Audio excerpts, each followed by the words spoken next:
I'm overwhelmed with this opportunity. It's an incredible honor, first of all, to be at Alternatives, to be one of the people that get to come alone, much less have an opportunity, and much more now have an opportunity to actually share and take a turn at the mic. Because that's kind of how I see it. When I look around the room, there are so many of us that really we want to make sure you get a turn at the mic. You know, and I want to thank Oryx for making that possible for me as well. I was always the back of the room guy that never thought he'd get invited up, you know. So that means a lot. Before I forget, I really want to thank Harvey and NIAPRS for all the time that I've been able to get a chance to serve New York and NIAPRS in the way that I did. All the words that he said, I was really touched by. One of the things I want to, the kinds of things that I got a chance to do because I got involved with not just NIAPRS, but with the movement. I mean, I really see myself as have been really raised by the movement. You know, I really grew up in this movement. I started out, as a 15-year-old kid, in this movement. And so when I think about the kinds of things that, I got a chance to do, I got to, right from the beginning, the first year I was with NIAPRS, I tried, Harvey sent me to Vancouver to work with David Oakes and Judy Chamberlain, and we sit around a table with Leonard Frank and Mary O'Hagan, and help start the World Network of Users and Survivors of Psychiatry. To be able to be part of it, to be Judy's deputy board member, and I don't know if Tina's here, but to see Tina take it from there and really build a strong international network that we're a part of as well, right? Along with Mind Freedom. To be able to do so many things from that point on and continue to move our efforts and take a role in it, and really start to embrace my role and my voice in that process. So I guess the idea and the belief that Alternatives is offering to us today, and it was offered right from the very beginning, is that we have a place in the movement. What we need to do is own our place, right? Really believe in who we are and start to accept and appreciate the very difference that we bring. And so that's kind of what I'm going to talk about today. I have a lot to get into, and I'm so excited to be able to share with you some of the thoughts that I have about where we are and how we can do and move forward in this opportunity to unite. One of the things that came up for me, I'm going to put it up here. Can you see that picture of Pomina? Anybody know Pomina Yellowbird? All right, well, those of you who don't, let me tell you a little about her. She was and is an activist from South Dakota, and Pomina helped me actually understand that point right there about how my role, because I was actually standing outside of a NIAPRS conference, even before I worked for NIAPRS, I believe, really just so angry, so frustrated. I couldn't understand how my narrative fit in, because I just saw a master narrative that just didn't include me. I saw messages that told me that I didn't belong, and that had been my story from the very beginning. Since I, as far as I remember, really, I didn't belong wherever I went, And I was just so angry, and she talked with me, stood with me, and talked to me for a while, and really the message that she gave to me in that moment was, your power is in your difference. You're feeling like you're being rejected for your difference. But our power is in our differences. And she didn't want me to forget that. She wanted me to remember that when I walked into a room with my difference, whatever it is that I feel different about at that moment, that's where my power rests. That's where I get to begin. And if I leave that place trying to be like everybody else, I've already lost, right? I've already given up that power. And so she helped me recognize that. And so it's kind of going to be the theme of what I talk about here. How do we embrace not just the difference, within me and see the power of that difference, but how do we see the differences among us and embrace that? I mean, there's a lot of talk about finding common ground. I'm not trying to say don't do that too. I definitely want to do that. But let's make sure we're hearing the differences. We're honoring the real diversity in the room, in the community, in the world that we have.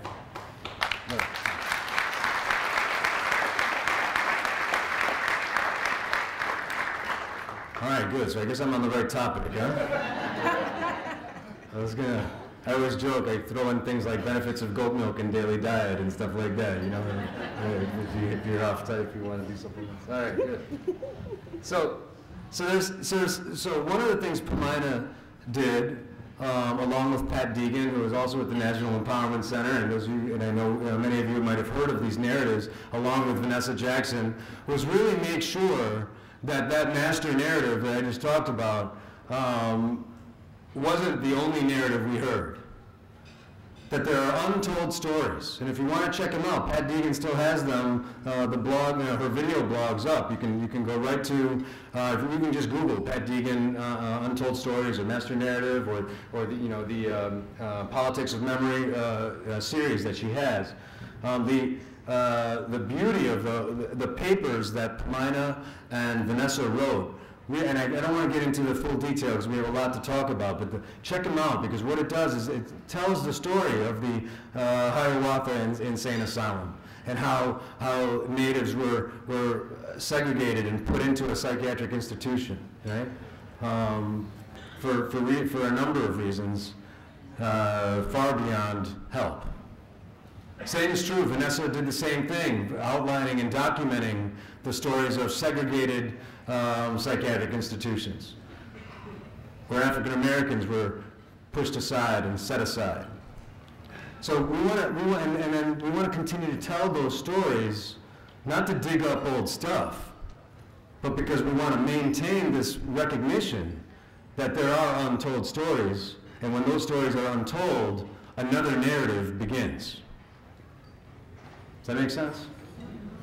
All right, so stay with me about that as we proceed. Now, in India, I'm kind of having a hard time with the mic. I apologize here.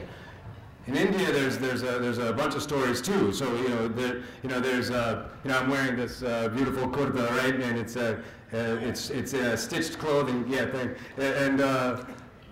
and where I'm from South India.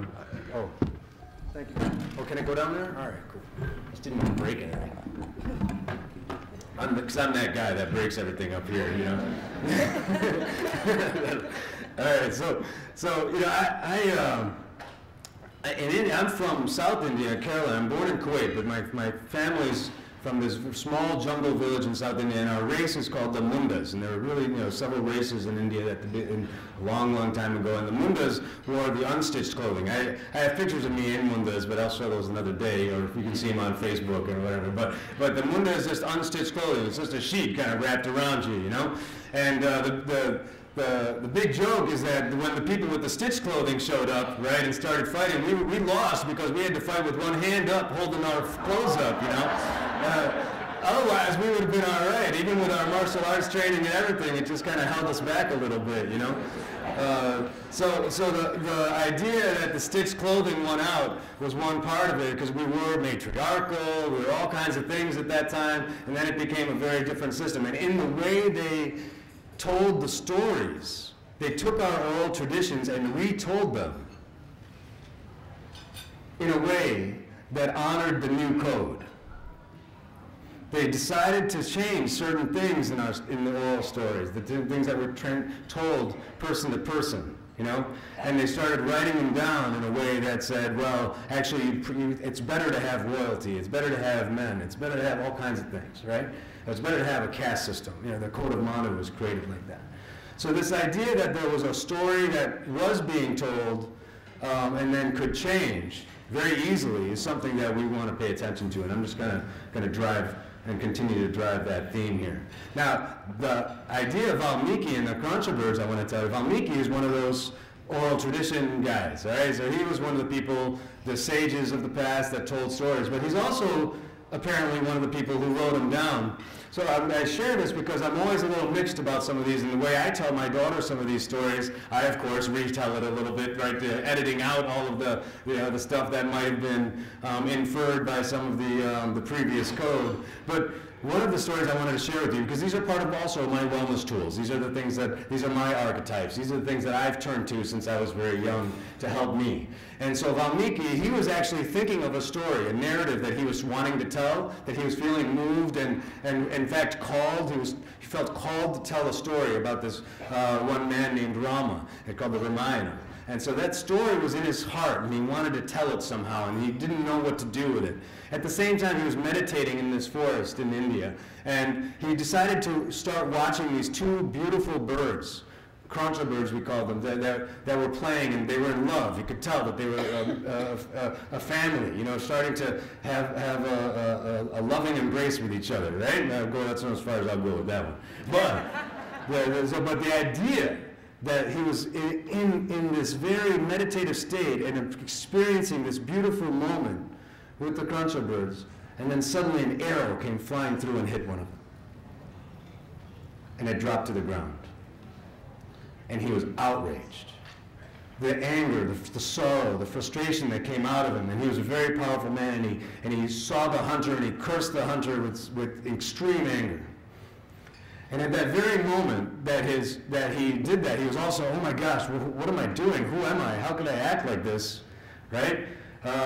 He also noticed something about the way he was speaking and what he said. There was something we call soka in the Sanskrit. It's called sorrow, right? So, and in that sorrow, in that pain, in that anguish, he also noticed there was a sloka, there was a verse, there was a meter, there was a rhythm in the way he said it. That was of value.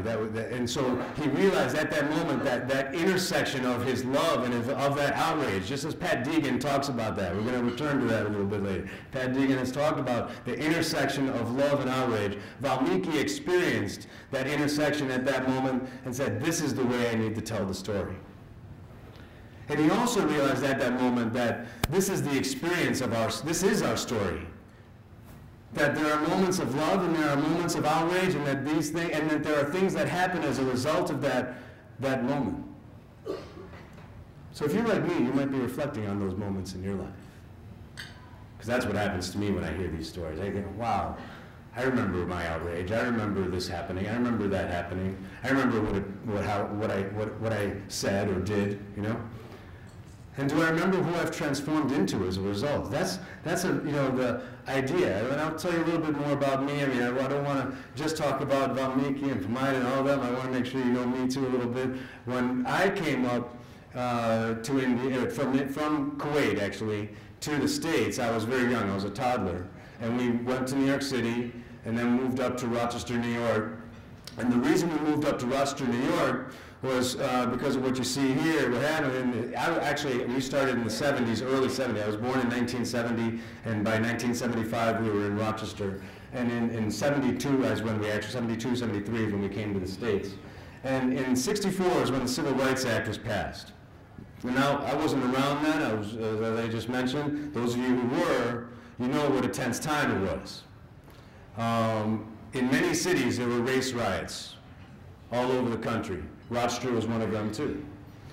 The thing about Rochester that was unique though was that there was a booming business, and people were rushing from the south upstate to get to Rochester. My family included were told, if you want a job, get to Rochester. And that's why people, and so what happened was, when we got there, we learned, along with people in the late 60s, during these riots, around mid-60s and late 60s, they started to realize that, oh my gosh, there's big business here, and it's big economic boom here, and out of the 75,000 employees that this one company is hiring, there's like 200 black people. So there was an incredible economic disparity going on, wasn't there? Right? The likes of which had not been seen. The anger and the frustration about this had never been seen before. And that advocacy around that resulted in a number of things. There's some really important advocacy. But I tell the story because I hit the street there in Rochester after some of that advocacy had occurred, and so now people had just given up a way of life that they had experienced in order to share with the blacks. And at the time, the Fight Coalition, Reverend Florence in Rochester, had really organized an incredible community to help people embrace the African American community in the woke world, right? But people were pissed about it. People were still angry about it. And so when I showed up, I was the next dog to get kicked, is what I noticed. And I just got continued to experience that even at 5, 6 years old. My family said, people said to us, why don't you just go back? What are you doing here? You don't belong here. You need to speak English. You need to be American. You need to change your name. They did all kinds of stuff like that. And they did change my name, actually. And so things that we acquiesced around. And so this tension that was high in Rochester, I'm going to return to a little bit. But it created this thing that Sherry Mead, who was also one of my mentors, explained to me that and this is one of those things that I think when I ask the question, what are the experiences that can unite us? Have you ever felt other than? It's a rhetorical question, I know, but this story, Aesop's Fable, I don't know if you're familiar with it, but the wolf in the stork, or the fox and the stork, you know, is about this situation where the fox said, hey, stork, I want you to come over for a meal. And when they got there, the fox had put out a couple plates. I don't know where he got plates, but he put out plates in the fable. And the fox is lapping up the food right off the plate, but the stork can't get to it, you know, because he's got this long beak. So the stork says, okay, well, why don't you come over next time? You can come over to my place, you know? And so the stork invites him over to his house, and what he does is he puts up one of those long vases like that, where the stork's beak can get in there, but now the fox can't get any of it, you know? So I bring that up because there's all of this issue around us, around how do we come together. There are things that are going to have to change, I guess is what I'm trying to get at when we diversify, you know? We need to, you know, I'm so honored to work with Tanya Naranjo Glorioso, for example, who's up here, who can interpret for us, who can be a part of our community, who can help us include others and be part of our community. We need to continue that. It's uncomfortable to change certain norms that we have, you know? So that's an example of something I want us to think about, and how, as a theme around something that when we're trying to diversify our movement and grow our movement, and figure out how to include more people, remember that this is one of the themes that we're all coming together around. That we've all been rejected, excluded, put down on one level or another, and oppressed. So I bring you to one more quote. That's not one more, a couple more. But A.T. Adinatni is a Sri Lankan activist, close follower of Gandhi's as well. But he said something that I've been actually, you know, this quote was on the wall when my first day at NIAPRS, actually. Cheryl McNeil had it up there, and it's been a quote that I've followed ever since as well. When we try to bring about change in our societies, because that's what we're doing. And by the way, I wanted to refer back to Sherry Mead for a moment. One of the things she taught me right from the very beginning about peer support is that peer support its ultimate task is social change, right?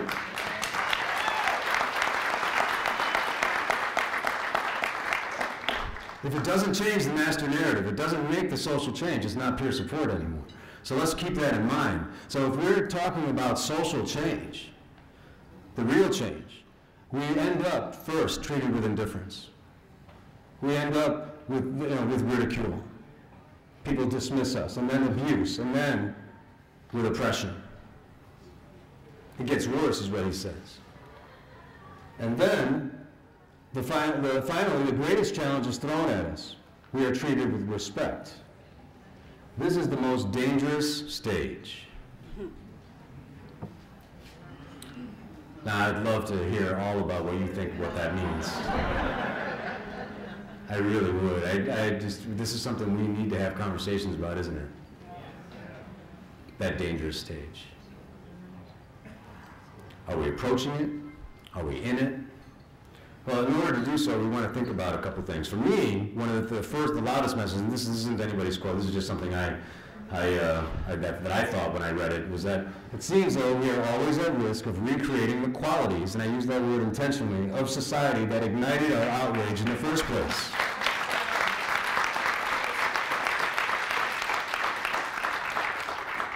So that outrage that Valmiki experienced, that outrage that I experienced, that you experienced, day 1, day 20, day 360, whatever it was, will be repeated.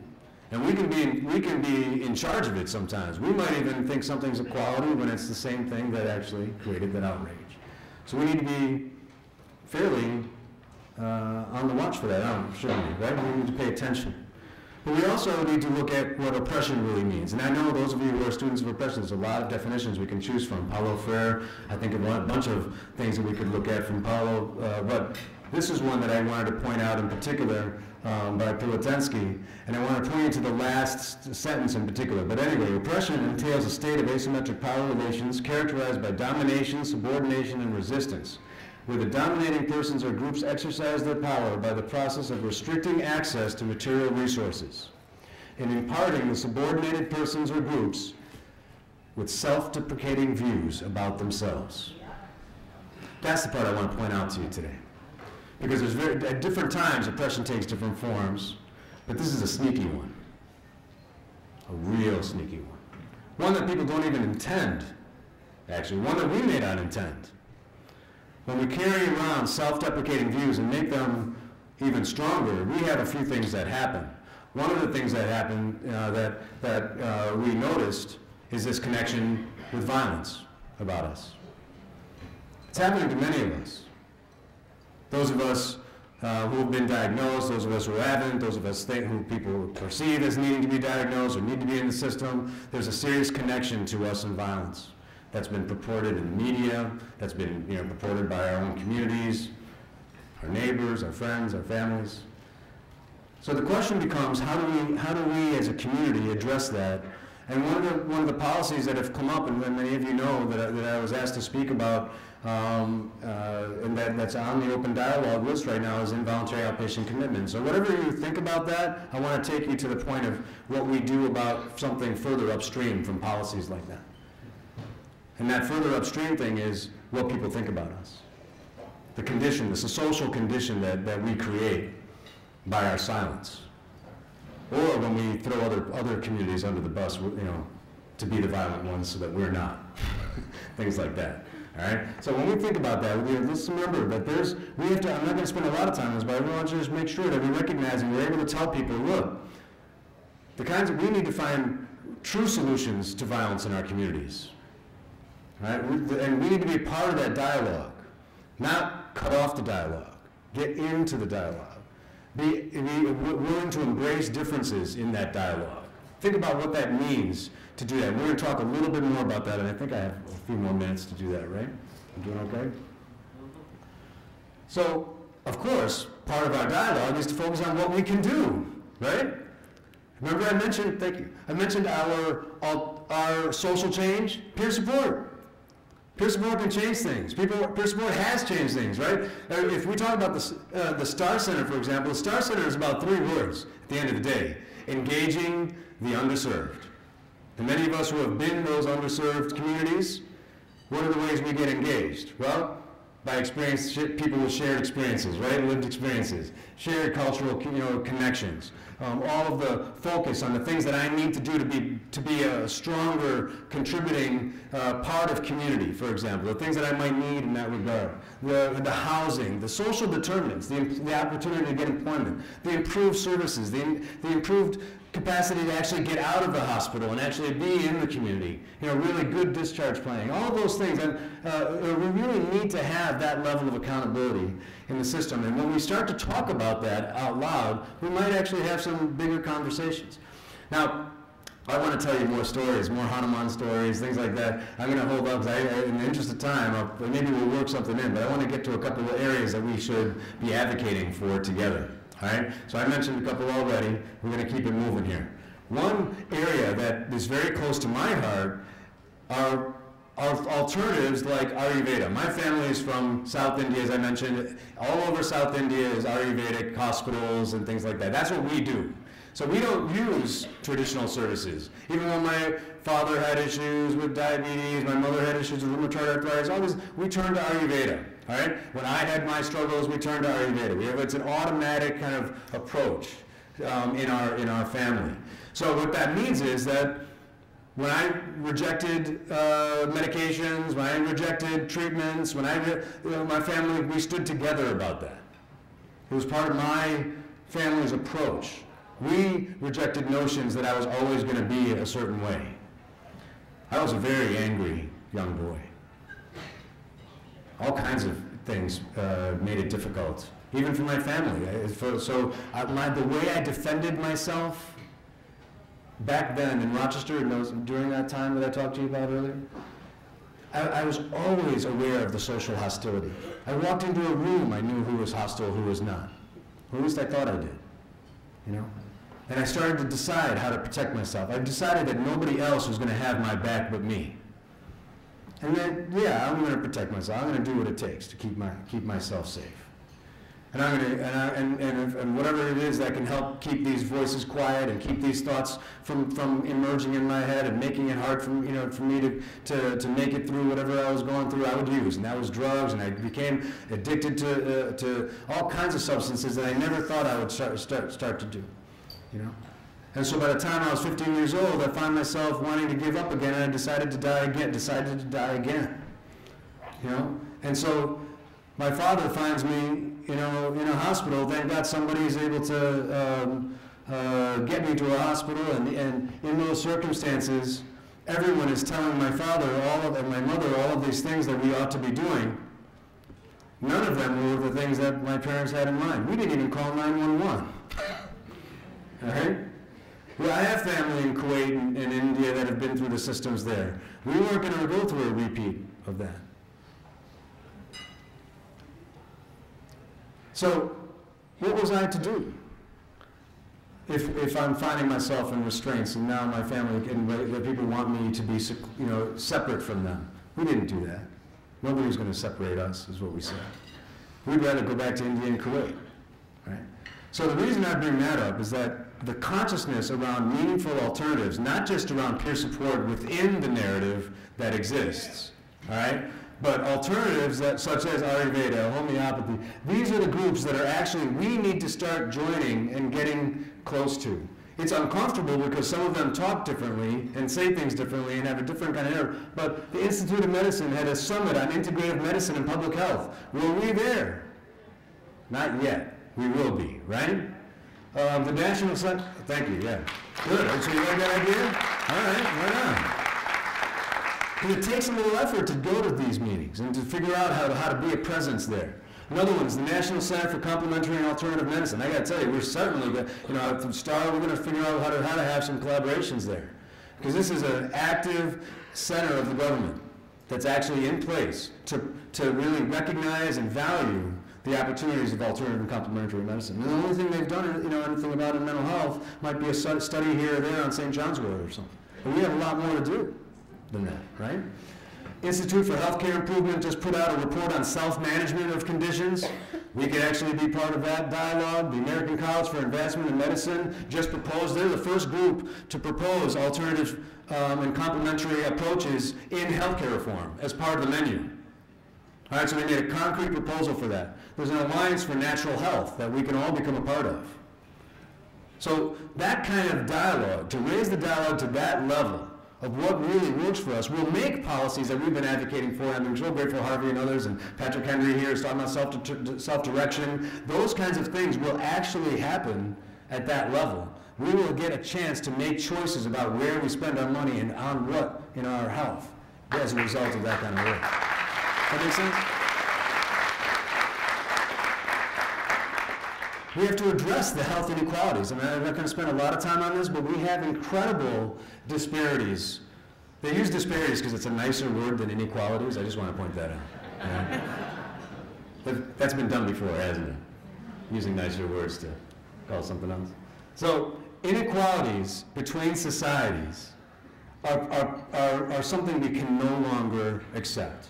All right, so these are driven by social and economic conditions and the effects that they have on people's lives. These are the things that determine how we end up interacting in society. So going further with that, let's think about that. I'm going to refer to one of these other kind of studies. There was a study evaluating in New York, for example, the involuntary outpatient commitment of blacks versus the general population.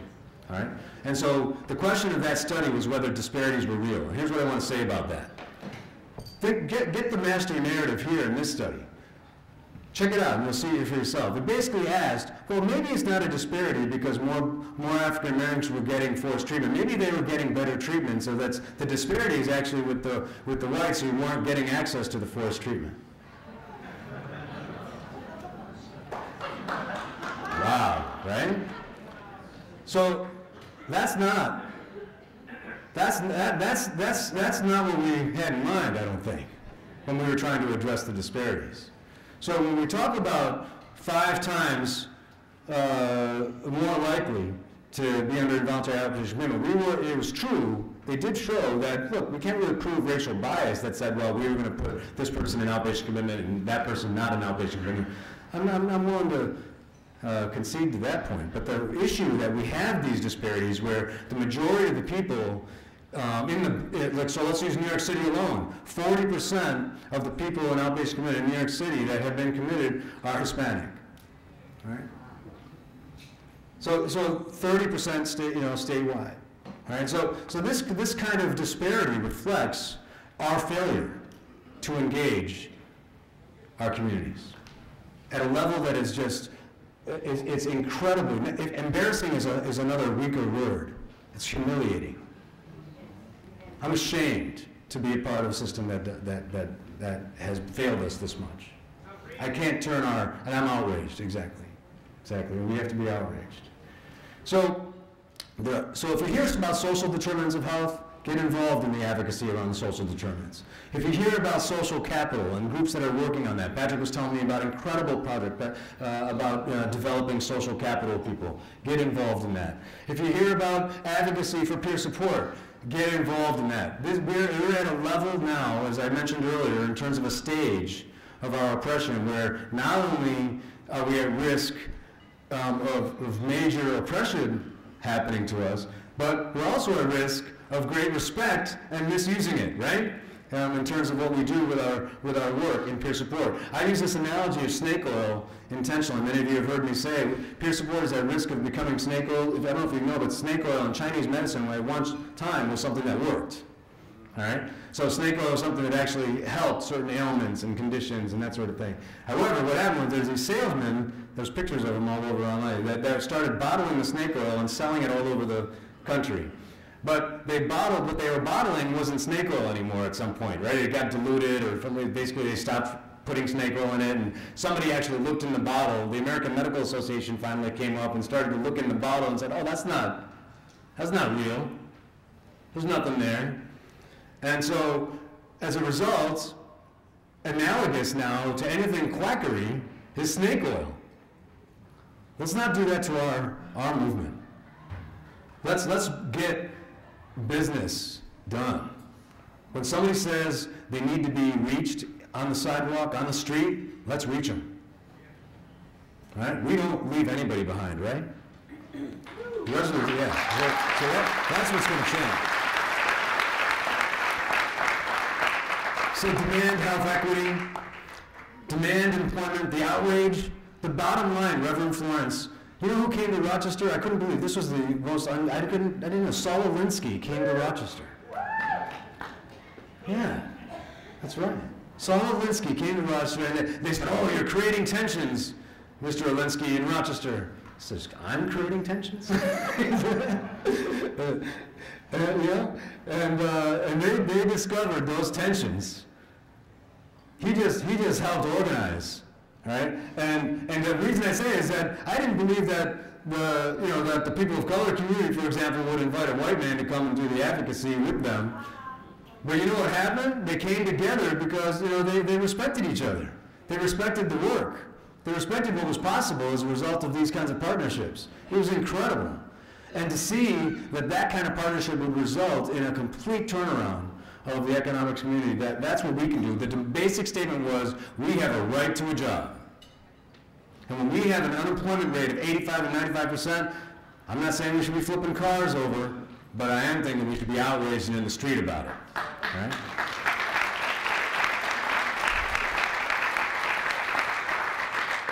Now again, I only have a couple more minutes, so those of you who are talking about power and privilege, some of you on Facebook, I'm so psyched that you're doing that, because there's power and privilege that takes over the master narrative, all right, at any time.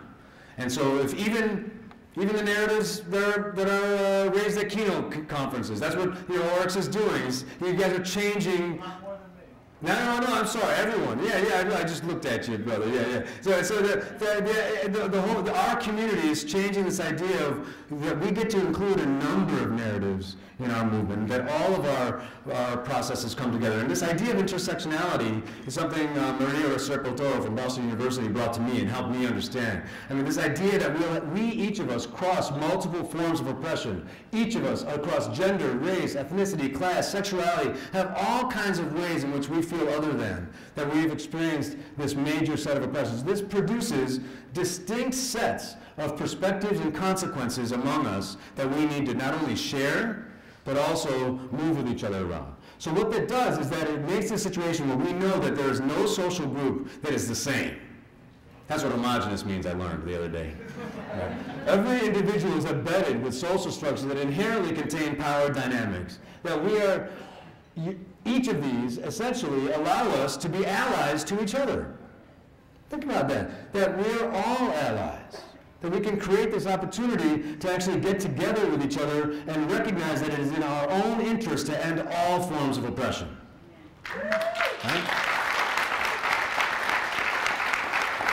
That we can stay engaged in tough conversations, the toughest ones ever we've ever experienced. They'll feel like our skin's coming off. We can experience that discovery, and we can expect and accept non-closure, that something doesn't have to be done and finished in the first conversation. It might just be the first one. But we can also swear to not be silent, that we can recognize, just like Mr. Weasel here, that neutrality helps the oppressor, that it doesn't help to hold back your point of view. So if you're like me, and the sidewalk rejected you. Some of you have heard me say that before. I hit the street and it rejected me. I did not belong as far as the sidewalk was concerned. But if you're like me, you've learned a little bit more about how to step back on that sidewalk, soul to soul, right here, the sole of my feet, and transform that sidewalk. Not just have it accept you, tolerate you, put up with you, but to be changed as a result of us, right? And we're going to do that. Please help me do that. I'm ready to join you. Call on me. Well, let's see what we can do together. Appreciate the time, Oryx. I look forward to talking to you guys some more about the West.